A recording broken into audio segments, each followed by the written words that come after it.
cœur de l'information.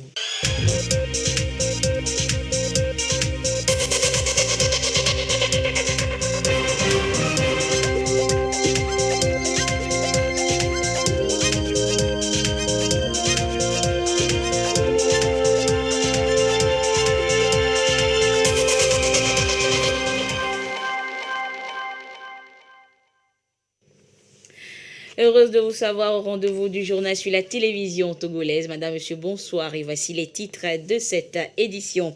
La coopération entre le Togo et le Mali était à l'ordre du jour d'une rencontre entre membres du gouvernement togolais et une délégation malienne en séjour au Togo. Il a également été question du soutien du Togo pour un retour à la stabilité au Mali. Et puis, la hache de guerre entre entreprises et banques est définitivement enterrée. Le médiateur, c'est la Chambre de commerce et d'industrie du Togo qui a réuni les deux parties autour d'une même table pour dissiper toute incompréhension qui subsiste, et ceci pour le mieux-être de l'économie nationale. Les détails dans ce journal. Voilà donc pour les titres. Le Conseil des ministres est réuni ce mercredi autour du président de la République. De quoi a-t-il été question?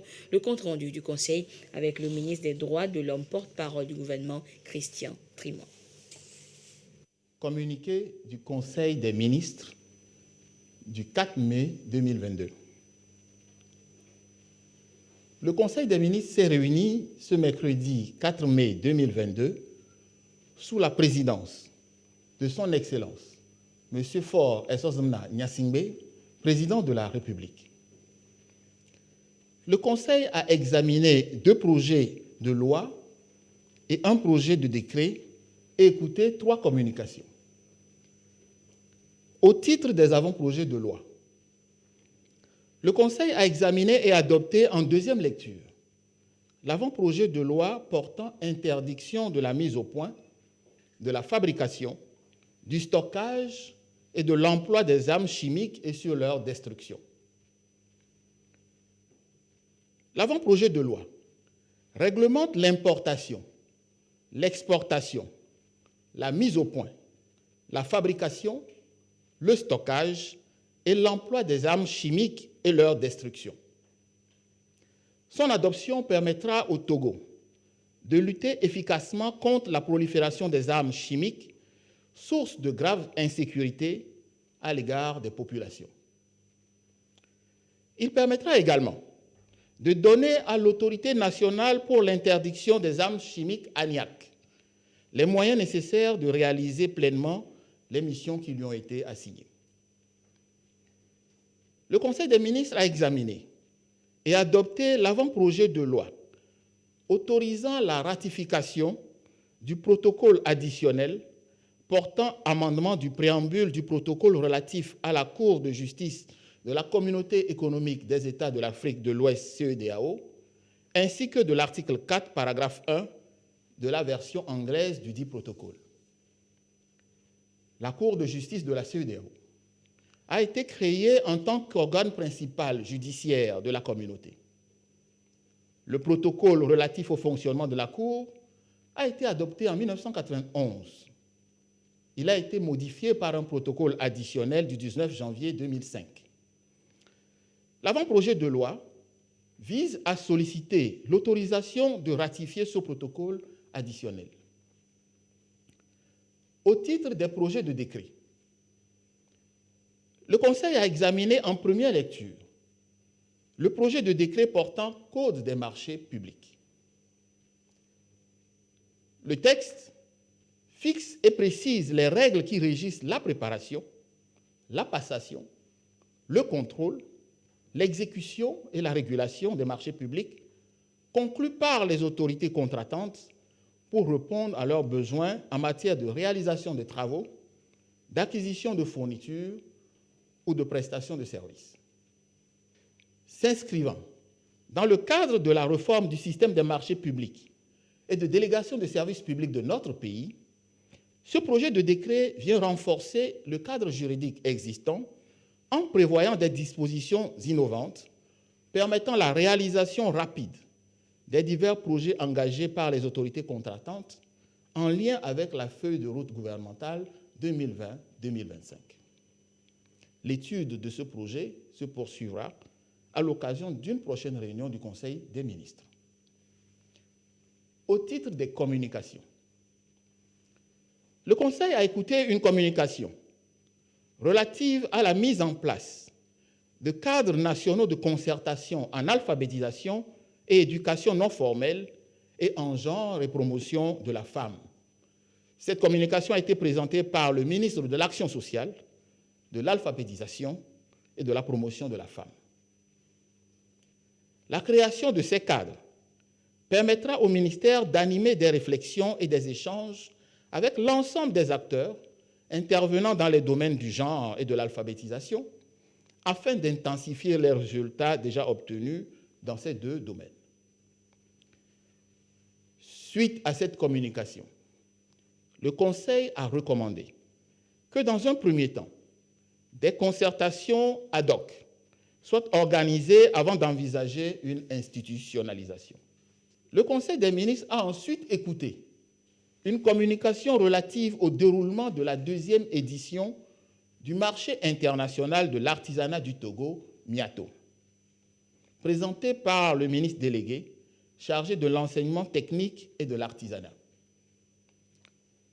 La communication a fait le point au Conseil du déroulement de la deuxième édition du MIATO.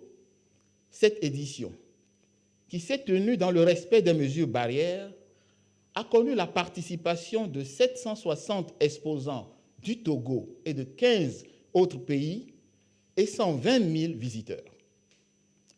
Le Conseil a saisi cette occasion pour féliciter le monde artisan ainsi que tous les autres acteurs et les encourage à maintenir leurs efforts pour renforcer leur contribution à l'économie nationale.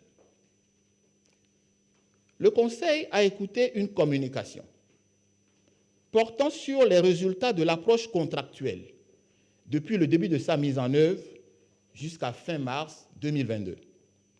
Cette communication a été présentée par le ministre de la Santé, de l'Hygiène publique et de l'accès universel aux soins. Pour rappel, l'approche contractuelle a été déployée dans 8 centres issus des 3 niveaux de la pyramide sanitaire, le CHU Sylvanus Olympio à Lomé, le CHU Kara, les CHR d'Atapamé, de Sokoré, de Dapao et le CHP de Blita et de Moche, ainsi que le CMS de Siou.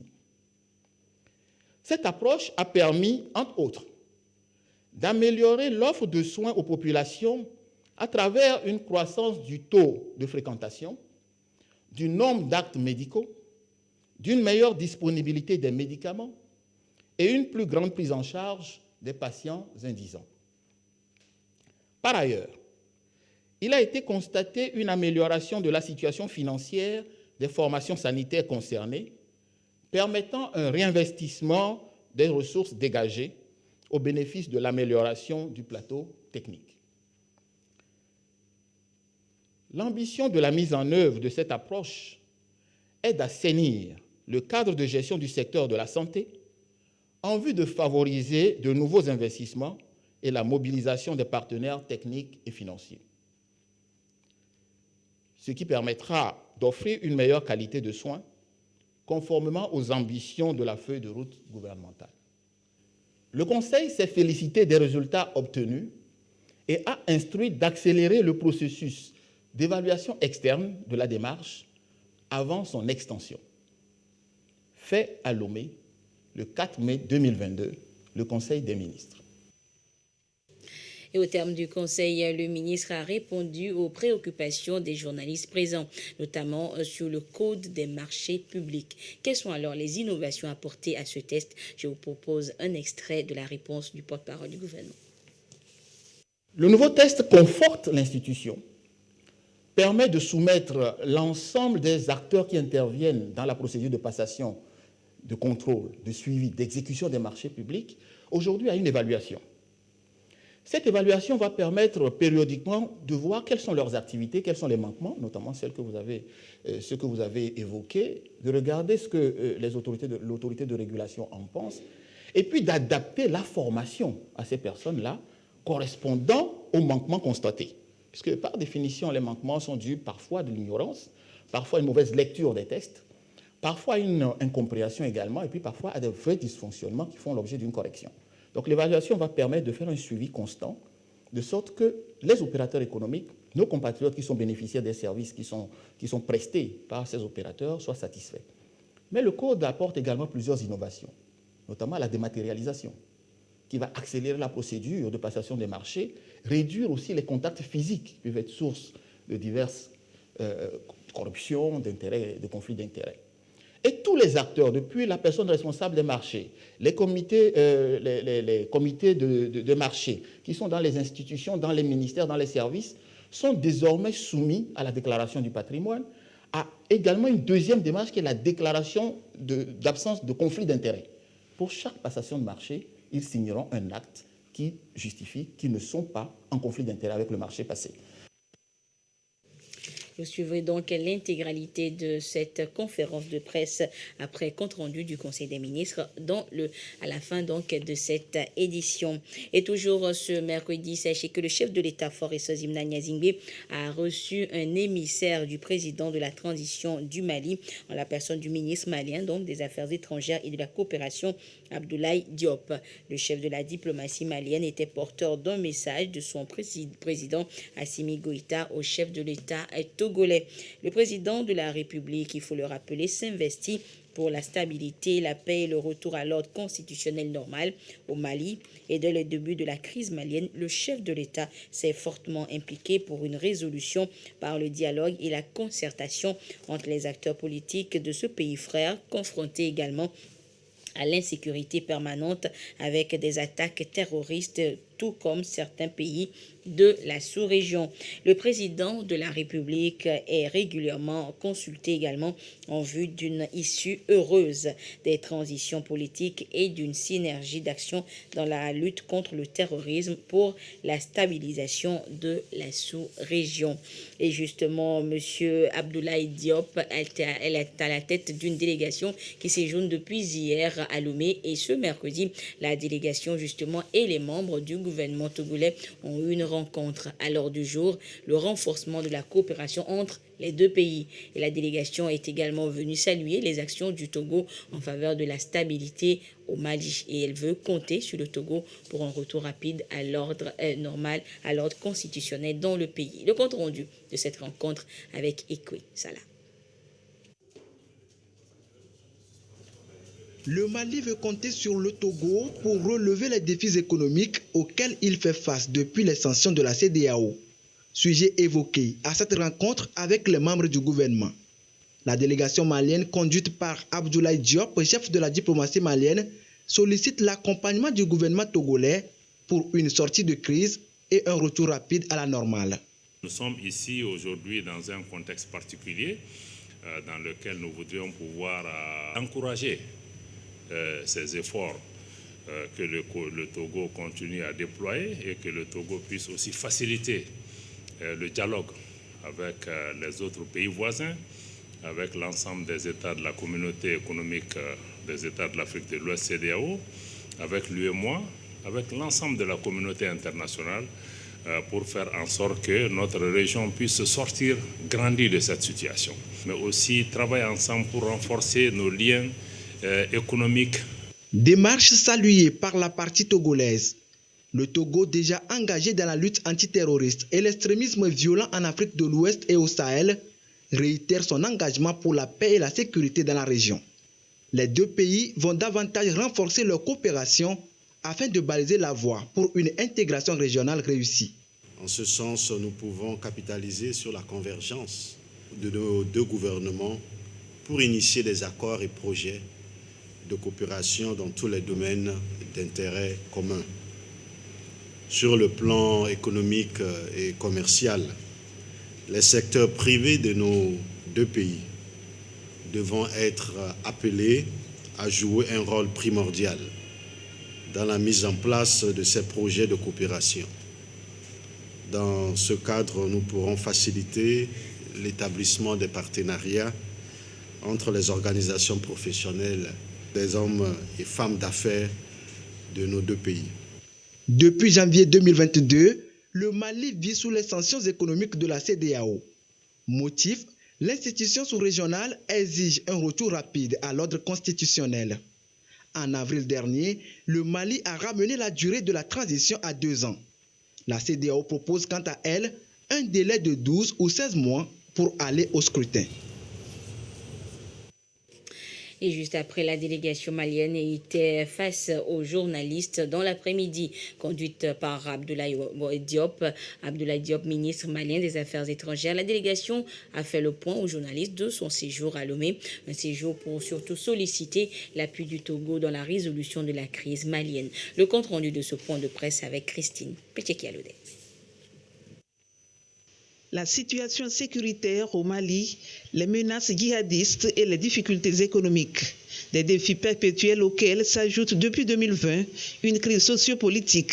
Le Mali sollicite l'expertise du président togolais Faure Gnassingbé pour vite sortir de cette crise qui n'a que trop duré. Vu les difficultés qu'il y a, nous avons, au nom du président de la transition, sollicité le Togo, sollicité le président Faure Gnassingbé pour pouvoir user des bons offices et aussi vraiment user de sa sagesse, de son expérience pour pouvoir aider à faciliter le dialogue. Abdoulaye Diop a saisi l'occasion pour témoigner la reconnaissance du Mali au président Faure Gnassingbé qui n'a de cesse d'entreprendre des actions pour la stabilité et la paix au Mali. Nous avons eu une oreille attentive auprès des autorités togolaises, en remerciant les autorités pour l'intérêt, l'attention et le soutien qui ont toujours été apportés au Mali, dans ce cadre en particulier pour renforcer nos liens de fraternité et nos liens d'amitié. Et à Robert Dussé, ministre des Affaires étrangères du Togo, de rassurer la délégation malienne. Le Togo ne baissera pas les bras dans la résolution de cette crise. Le président de la République se réjouit de cette offre et volontiers aidera la population malienne, aidera le Mali, le gouvernement malien par la facilitation à ce que vous puissiez, comme vous l'avez dit, aller vers des élections libres, démocratiques, crédibles, et que désormais un gouvernement civil, en respectant l'ordre constitutionnel, soit rétabli dans votre pays, le Mali. Trouver une solution rapide et durable à la crise malienne, un vœu partagé par les deux pays. Il compte renforcer davantage la coopération pour y parvenir. Autre actualité, la Chambre de commerce et d'industrie du Togo veut corriger l'incompréhension devenue permanente entre banques et entreprises. Elle a réuni les deux parties autour d'une même table pour crever l'abcès et rétablir un climat de confiance entre elles. Ils auront 4 jours pour trouver un terrain d'entente pour que l'environnement des affaires soit plus paisible au Togo. Et la rencontre a démarré ce mercredi à Lomé. Le compte rendu avec Dodo Waré. Opérateurs et banquiers toujours à couteau tiré. Méfiance, malentendus, pas de communication, entre autres raisons qui sous-tendent la relation toujours tendue entre les deux acteurs économiques. La Chambre de commerce et d'industrie du Togo a sollicité l'expertise du cabinet Socodec pour trancher le problème et expliquer surtout aux petites et très petites et moyennes entreprises l'environnement juridique des banques et vice-versa. Nous allons plancher sur la problématique même des relations entre les PMI et leurs banques. Et enfin, nous allons chercher les voies et moyens pouvant permettre de nouer, de faire nouer des contacts ou bien une relation de confiance entre les deux. Parce que s'il y a toujours cette méfiance, c'est parce que les banques ne connaissent pas suffisamment à fond les entreprises. L'entreprise a besoin de financement, la banque a ses obligations et principes. Quoi qu'il en soit, les deux acteurs n'ont pas d'autre choix que de cohabiter ensemble. Il s'agit donc pour la CCIT de mettre fin à tout ce qui constitue un frein pour le développement des entreprises. La recherche de financement est la préoccupation principale de tout chef d'entreprise et les banques ont un rôle à jouer, d'où la nécessité d'améliorer cette relation et de faire en sorte que le développement soit réellement financé. C'est pour cela que la Chambre de commerce, surtout dans ce contexte d'après-crise sanitaire, voudrait rappeler cette question et la ramener à l'ordre du jour et faire sa contribution pour que les entreprises soient mieux accompagnées désormais. Des thèmes ont été choisis en conséquence et le décor est planté pour un débat ouvert et sans langue de bois. Suite dans cette édition de la tournée de restitution des résultats de l'évaluation des comités sécurité santé au travail dans les entreprises. Et c'est une initiative de la Caisse nationale de sécurité sociale et ses partenaires à Kara. Et la délégation de la CNSS s'est rendue pour ce soir, donc le compte rendu avec de la visite dans la nouvelle société cotonnière du Togo et à Sim-Togo où la délégation a également procédé à son exercice de contrôle. Le compte rendu sur place avec Nestor Mozo. La NSCT, nouvelle société cotonnière du Togo, et Sim-Togo, deux entreprises parmi d'autres, dont les comités sécurité santé au travail, CSTT, ont été évalués par la CNSS, Caisse nationale de sécurité sociale, sur leurs fonctionnalités et leurs performances. L'intérêt de ce travail est de mieux prévenir les risques professionnels. Deux séances ont été tenues, l'une à la NSCT et l'autre à Sim-Togo, pour la restitution des résultats obtenus aux acteurs des CSTT et des responsables de ces deux entreprises. Après la restitution, nous avons vu nos manquements et les recommandations nous avons notées. Et je crois que nous allons essayer de faire un effort pour que nous puissions relever les défis en s'attelant au travail. Le manquement dont a fait cas le directeur général du travail, c'est le fait que nous ne l'invitons pas à nos réunions périodiques et aucun procès verbal ne lui est adressé. Nous prenons acte. Sim-Togo est appelé à faire encore plus d'efforts. Ce qui a manqué pour qu'on n'ait pas la totalité des points, nous allons travailler là-dessus. Nous sommes dans le concept de l'amélioration continue. La CNSS et ses partenaires sont globalement satisfaits par rapport aux résultats de l'évaluation de la NSCT, de Sim-Togo et des autres entreprises retenues à Kara pour cet exercice. C'est avec satisfaction que nous notons que le Sim-Togo, la NSCT ont fait des gros efforts pour mettre en place les mécanismes nécessaires pour un bon fonctionnement des comités santé-sécurité au travail. Sur 5 entreprises, nous avons obtenu une bonne organisation sur les 5. En termes de fonctionnement, sur les 5 entreprises, nous avons obtenu un bon fonctionnement chez 3 entreprises. Donc cela signifie qu'il y a toujours un travail à faire à ce niveau. L'article 222 du Code du travail oblige tout employeur à instituer dans son entreprise le comité sécurité et santé au travail. Tout contrevenant à cette disposition est puni après la mise en demeure d'une amende allant de 100 000 à 500 000.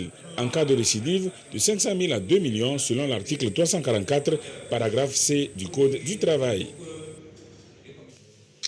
Et la suite de l'actualité, c'est également ce communiqué dans lequel l'Union des forces de changement UFC exhorte les Togolais à la culture du pardon et à privilégier la réconciliation. Et c'est dans le cadre donc de l'attentat de Soudoux.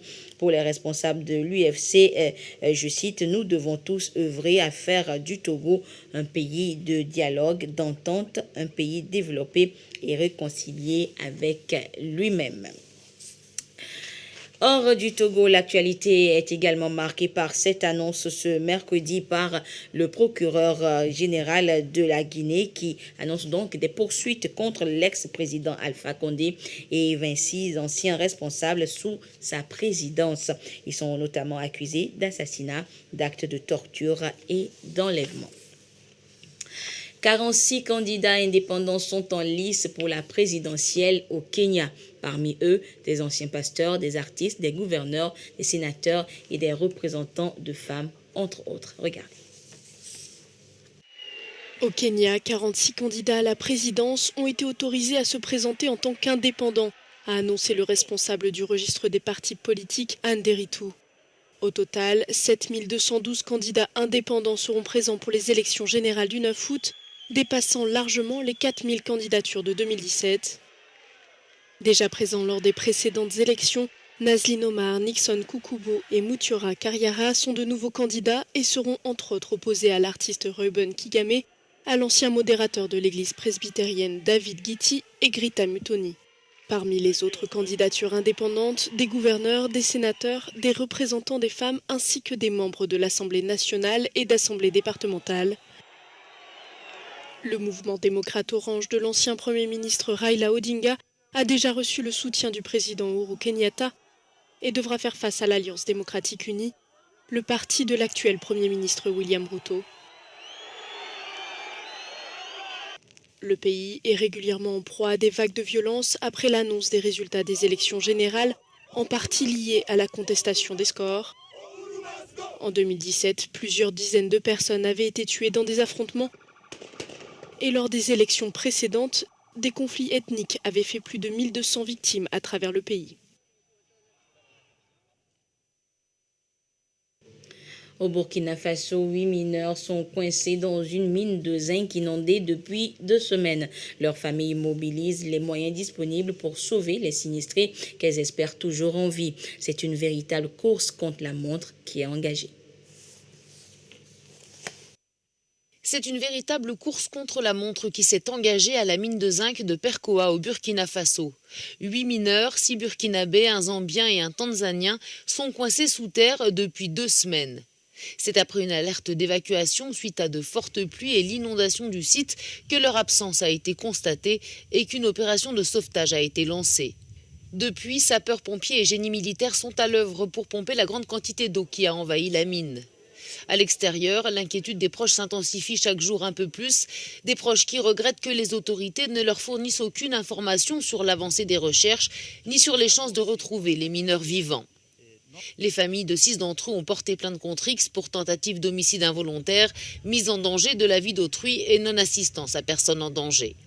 Le sort de ces mineurs émeut tout le pays. Une chaîne de solidarité a été lancée sur les réseaux sociaux, appelant les autorités à tout mettre en œuvre pour les sauver. Retour en page nationale avec la situation de la pandémie au nouveau coronavirus Covid-19 au Togo à ce jour du mercredi 4 mai 2022. Le nombre de cas confirmés s'élève à 36 996. Un nouveau cas enregistré depuis hier. Le nombre de personnes guéries est de 36 705. Trois nouveaux guéris enregistrés depuis hier. Le nombre de cas actifs s'élève à 18 et le nombre de décès est de 273. Un communiqué du ministre en charge de la Santé, professeur Moustapha Mijiawa. Et je vous propose à présent de suivre l'intégralité de la conférence de presse qui a suivi le compte-rendu du Conseil des ministres de ce mercredi.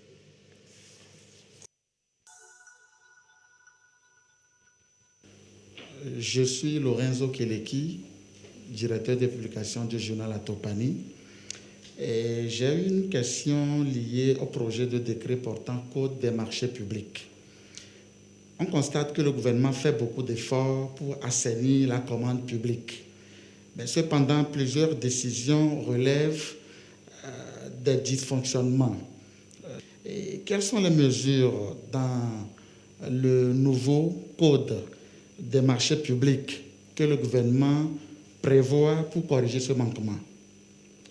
Je vous remercie pour l'intérêt que vous portez au test concernant le Code des marchés publics et les réformes importantes qui sont intervenues dans le secteur de la commande publique en général, Code des marchés publics, le test sur les partenariats publics-privés également. Le décret qui a été examiné en première lecture ce matin est un test d'application de la loi qui a été adoptée sur le Code des marchés publics récemment et qui innove complètement notre démarche des marchés publics. Vous avez évoqué un certain nombre de dysfonctionnements qui ont été relevés par l'autorité de régulation des marchés publics et notamment par le comité de règlement des différends de cette autorité, qui montrent bien d'abord que l'autorité de régulation des marchés publics fonctionne très bien et que son comité de règlement des différends est apprécié autant par les opérateurs économiques que par les institutions publiques, c'est-à-dire les autorités contractantes. Et donc, il y a un résultat important qui découle déjà de cette institution.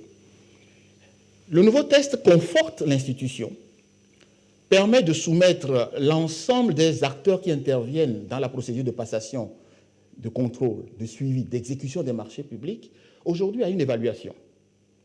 Cette évaluation va permettre périodiquement de voir quelles sont leurs activités, quels sont les manquements, notamment ceux que vous avez évoqués, de regarder ce que l'autorité de régulation en pense, et puis d'adapter la formation à ces personnes-là correspondant aux manquements constatés.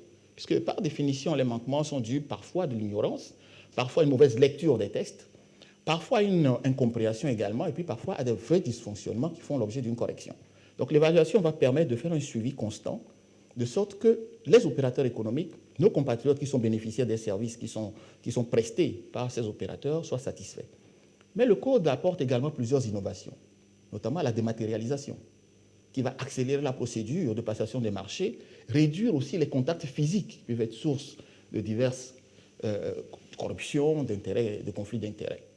Et tous les acteurs, depuis la personne responsable des marchés, les comités de marché qui sont dans les institutions, dans les ministères, dans les services, sont désormais soumis à la déclaration du patrimoine, à également une deuxième démarche qui est la déclaration d'absence de conflit d'intérêts.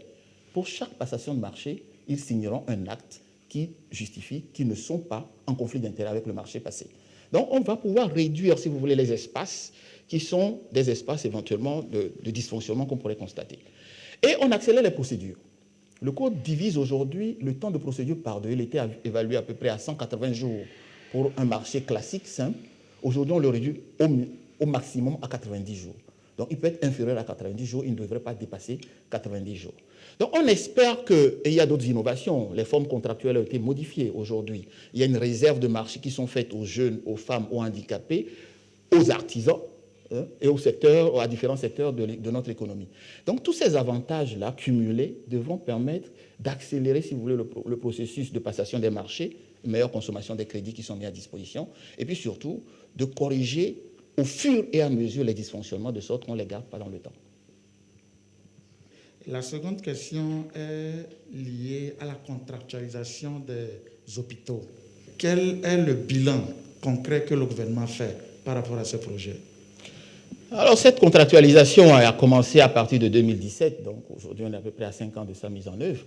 Et aujourd'hui, on en tire une première conclusion interne qui est plutôt extrêmement positive et encourageante. Il faut repartir de là où nous étions en 2017 quand nous avons commencé. Et vous connaissez mieux que moi tout ce que nos compatriotes reprochaient à nos hôpitaux, au fonctionnement, à la prestation de services, et surtout tous les investissements que l'État a faits et qui malheureusement sont tombés presque dans un gouffre. Il fallait d'abord assainir ce secteur de la gestion des hôpitaux. Je vais emprunter une image que partageait avec nous son Excellence, Monsieur le Président de la République ce matin. Vous aviez un peu comme un seau qui n'a pas de fond. Chaque fois que vous versez de l'eau dedans, il s'échappe. Vous ne pouvez pas investir sur quelque chose qui n'est pas assaini. Et donc, une première phase pilote portait sur ces 8 centres qui ont été choisis au début pour tester la méthode de gestion des hôpitaux. Essayer d'assainir la gestion. Aujourd'hui, nous savons que ça a encouragé la fréquentation des hôpitaux par nos compatriotes. Les pharmacies, les médicaments dans les pharmacies de ces 8 se sont améliorés largement. Aujourd'hui, nous savons que les indigents sont mieux accueillis dans ces hôpitaux, que même les recettes qui ont été faites ont non seulement servi à bien fonctionner, à payer les dettes, notamment les dettes salariales qui existaient, mais également ont dégagé des surplus que ces hôpitaux ont utilisés pour réinvestir. Certains ont réacheté aujourd'hui, ont amélioré leur plateau technique. D'autres ont rajouté des infrastructures. Prenez à Tapamé. Aujourd'hui, vous allez au CHU SO à Lomé, Sylvanus Olympio, il y a 9 pavillons qui sont en réflexion, en réhabilitation aujourd'hui, sur les fonds de la contractualisation, et donc pas d'apport extérieur. Ça montre que la méthode fonctionne et qu'elle atteint ses objectifs. Le chef de l'État a demandé qu'on puisse évaluer également, qu'une expertise extérieure vienne évaluer également l'évolution qui a été faite. On aura une meilleure fixation, si vous voulez, comparée entre l'évaluation qui a été faite ici et l'évaluation externe que nous aurons. Et à partir de ce moment, le gouvernement envisagera l'extension à d'autres hôpitaux. On envisage aujourd'hui un certain nombre de centres qui sont déjà en vue pour profiter de la même contractualisation. Et une fois que tout ce secteur aura été assaini dans la gestion, alors de nouveaux investissements puissants pourront venir en soutien au secteur de la santé, en infrastructure, en amélioration des plateaux techniques et puis en recrutement. Nous n'avons pas cessé de faire des recrutements pour renforcer les ressources humaines dans ce secteur-là.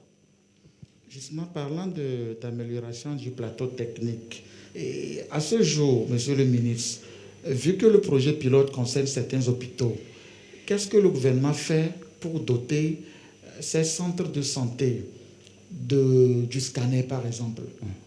Nous avons expliqué d'abord que la contractualisation visait d'abord à assainir la gestion des hôpitaux, à avoir une meilleure maîtrise des investissements qui sont faits sur place, des recettes qui sont faites, de l'accueil du patient, de l'attention qui est apportée également aux patients. Certains hôpitaux ont renforcé virtuellement leur plateau technique, nous l'avons dit, mais ce n'est pas encore suffisant. Nous savons que la santé a encore de nombreux défis à relever. Le gouvernement envisage pour l'équipement, au lieu de les acquérir directement, de passer en partenariat public-privé avec des fournisseurs d'équipements. Vous avez évoqué les scanners. La technique qui est envisagée, c'est de faire du leasing aujourd'hui. Le prestataire, le fournisseur de scanners viendra l'installer. On mettra en place une méthode de gestion entre eux et le centre de santé. Et à partir de ce moment, on aura une fourniture, une maintenance des infrastructures qui sera assurée complètement par le fournisseur du matériel. On évitera quelques dérapages que nous avions connus par le passé sur, je ne vous cache rien, sur des sabotages d'appareils, par exemple, qui ont été faits dans divers intérêts dont on peut se douter. Mais aujourd'hui, la méthode va être axée pour le renforcement du plateau technique, essentiellement sur un partenariat public-privé avec les fournisseurs d'équipements à cela. Mais encore une fois, on va continuer à le faire dans les centres qui ont déjà commencé cette contractualisation. On va assainir les autres centres de santé qui existent et au fur et à mesure, on renforcera les équipements dans ces centres-là en améliorant en même temps l'infrastructure physique. Je suis Ambroisine Memendé, je suis la directrice de l'agence de presse Savoir News. Quand on parle d'armes chimiques, automatiquement on pense au pays du Nord. En quoi est-ce que le Togo est concerné par les armes chimiques? Le pays en produit. Est-ce que nous importons des armes chimiques? Il ne vous a pas échappé que nous étions dans un contexte sécuritaire très délicat, autant dans notre sous-région que dans le monde entier. Et vous avez évoqué des armes chimiques. Le Togo ne produit pas d'armes chimiques et le Togo n'en importe pas non plus. En revanche, aujourd'hui, nous savons qu'un certain nombre de personnes mal intentionnées peuvent utiliser des produits chimiques pour fabriquer des armes, pour pouvoir faire des destructions massives. Nous avons nous-mêmes été victimes. Nos soldats au Mali ont été victimes d'engins explosifs improvisés qui ont été faits à la base d'armes chimiques, de poudres chimiques, de formules chimiques, de produits divers commandés et qui ont été artisanalement fabriqués de sorte à pouvoir piéger nos soldats. Nous les pleurons encore aujourd'hui. Cela montre bien que nous devons nous prémunir contre toute tentative pour des personnes mal intentionnées d'importer sur notre territoire de ce genre de matériel sans contrôle. Donc la loi qui est proposée aujourd'hui vise à donner à l'autorité nationale pour l'interdiction des armes chimiques les moyens de contrôler, de faire des inspections nationales et internationales, de pouvoir faire appel également au concours de l'Organisation internationale pour l'interdiction des armes chimiques, qui est une organisation internationale, qui peut également envoyer des inspecteurs chez nous, ici, à la demande du président de la République ou avec l'accord du président de la République, de sorte à nous aider à contrôler cela. Ça ne veut pas dire que nous interdisons à certains industriels de notre pays qui peuvent avoir besoin de certains composants chimiques de les importer. Simplement, un cadre réglementaire fixe les conditions dans lesquelles un industriel, un spécialiste, une pharmacie par exemple, ou des produits pharmaceutiques peuvent commander un certain nombre de produits de nature chimique pour les besoins de leur profession. Ce sera encadré, ce sera surveillé et il y aura un contrôle sur toute la ligne. Mais nous mettons surtout un cadre juridique pour être sûr que des personnes mal intentionnées n'exploitent pas ces produits qui peuvent parfois être d'utilisation courante à des fins destructrices. Nous protégeons notre population, nous protégeons nos compatriotes et en faisant cela, nous protégeons également la sous-région. Donc l'importation, la réimportation à partir du Togo, le stockage font désormais partie de la réglementation qui a été adoptée ce matin par le Conseil des ministres. Je suis Edem Kodjo Atipoué, journaliste au quotidien Togo Matin. Je représente le site Le Nouveau Reporter. Ma première question concerne le projet de loi relative à la Cour de justice de la communauté. Quelle est la compétence de cette Cour de justice? Quelle est la procédure de saisine et qui est habilité à la saisir? Alors, la Cour de justice de la CEDEAO, pour faire simple, a été prévue par le traité de la CEDEAO depuis 1975. Mais ce traité a été révisé en 1993. Entre 1975 et 1993, en 1991, un protocole a été pris pour aider au fonctionnement de la Cour, donc définir les procédures de saisine, définir la compétence de la Cour. Et en 2005, il fallait permet d'harmoniser le traité de 91 avec la révision du traité initial de la CEDEAO modifié en 93. Donc ça a été l'objet de ce protocole additionnel de 2005. La Cour est compétente d'abord pour interpréter toutes les dispositions du traité CEDEAO de 1975 dans sa forme révisée de 93 et les applications possibles. Puis à partir de 2005, on l'a ouvert un peu plus au contrôle des droits de l'homme, par exemple. Et la procédure a également permis aux individus, aux personnes morales, de pouvoir saisir la Cour lorsqu'il y a des constats ou des faits qui pourraient éventuellement être attentatoires aux droits de l'homme.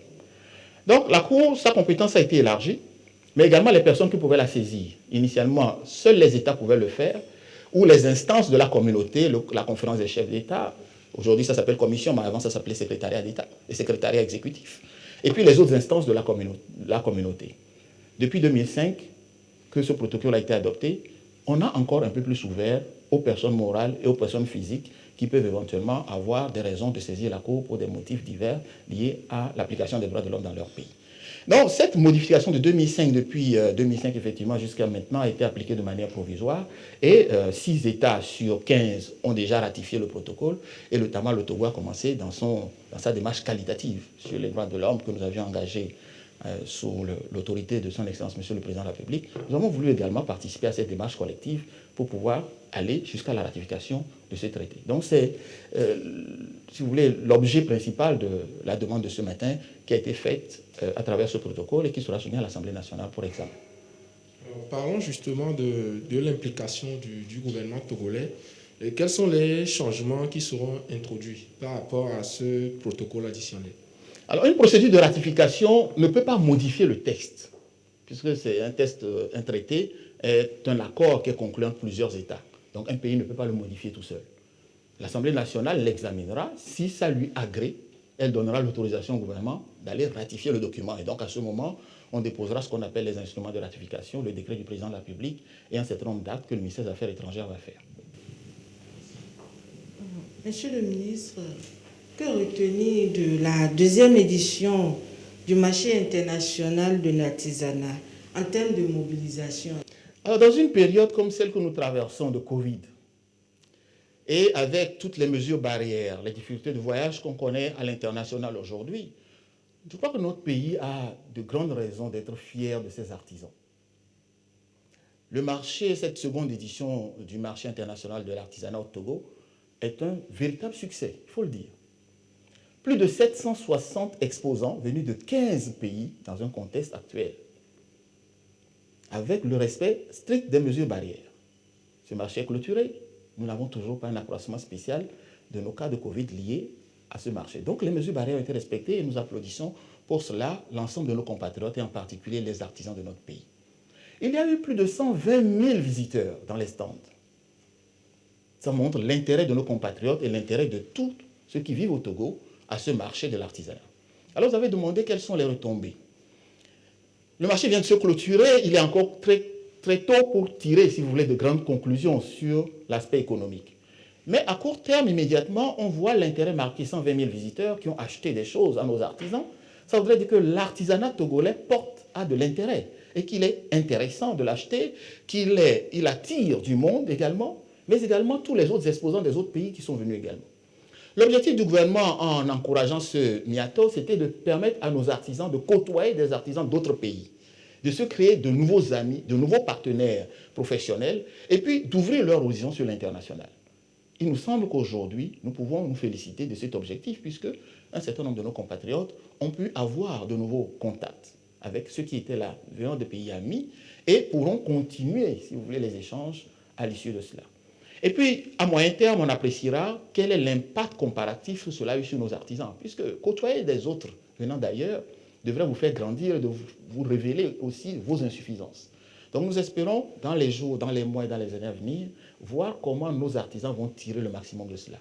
Mais d'ores et déjà, le Conseil a encouragé le ministre délégué chargé de la formation technique et de l'artisanat à créer un cadre qui fait la promotion du marché international de l'artisanat du Togo à l'étranger, qui pousse nos artisans également à découvrir d'autres marchés, d'autres foires à l'étranger, et qui fasse en sorte que l'artisanat togolais soit également un porte-flambeau pour notre pays dans les autres pays, sur les foires internationales des autres pays et sur les marchés internationaux également. Donc une vraie dynamique de portage, si vous voulez, de l'artisanat togolais va se mettre en place à partir de cette seconde étape. Est-ce qu'à long terme, on peut s'attendre à une sorte de labellisation, un label qualité dans le domaine de l'artisanat togolais pour permettre à nos artisans de tirer pleinement profit du marché continental et aussi à l'international, comme vous l'avez dit?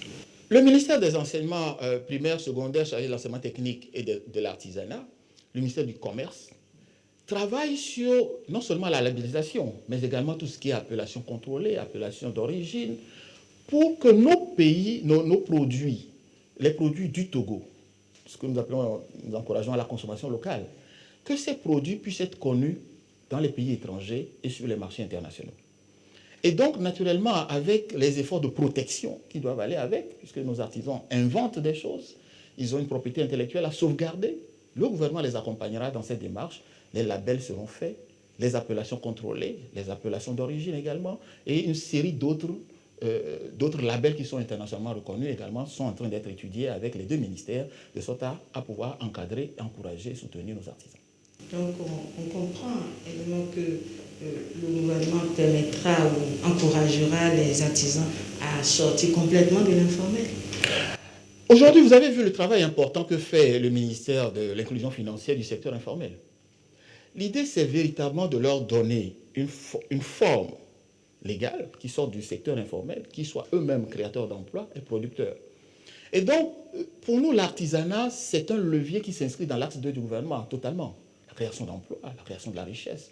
Et il y a aujourd'hui, on peut dire, un vrai label Togo sur l'artisanat de notre pays. Vous pouvez être très fier de l'artisanat du Togo. Vous ne me croirez peut-être pas, mais mon costume est fait au Togo.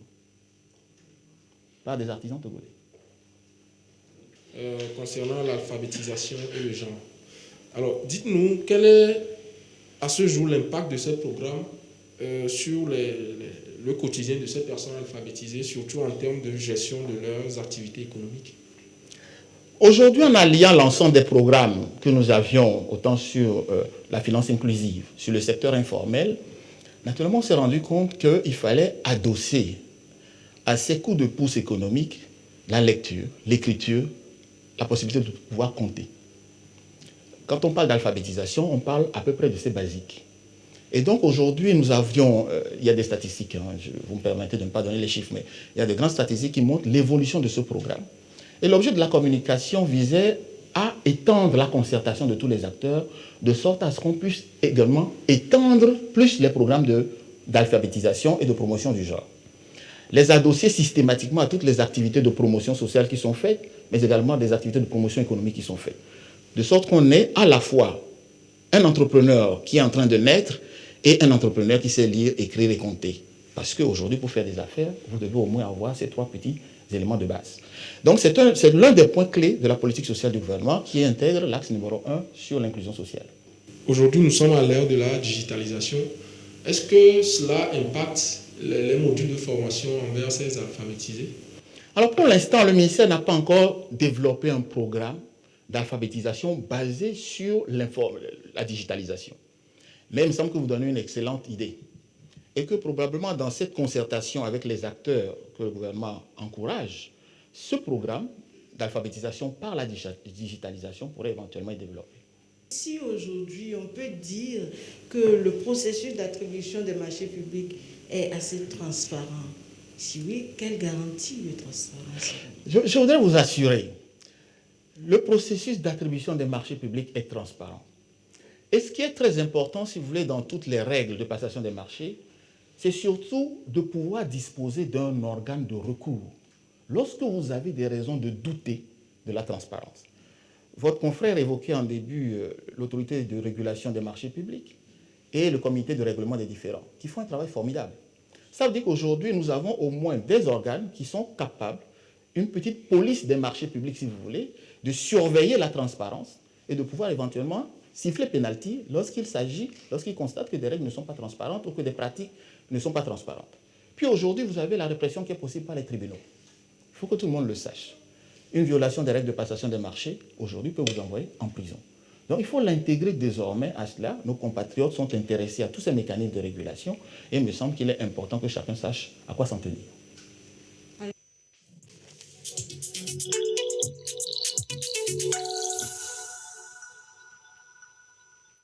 Voilà, donc c'est sur cette conférence de presse après le compte-rendu du Conseil des ministres de ce mercredi que se referme cette édition. Merci de votre fidélité à la télévision togolaise. Excellente suite de nos programmes. Au revoir.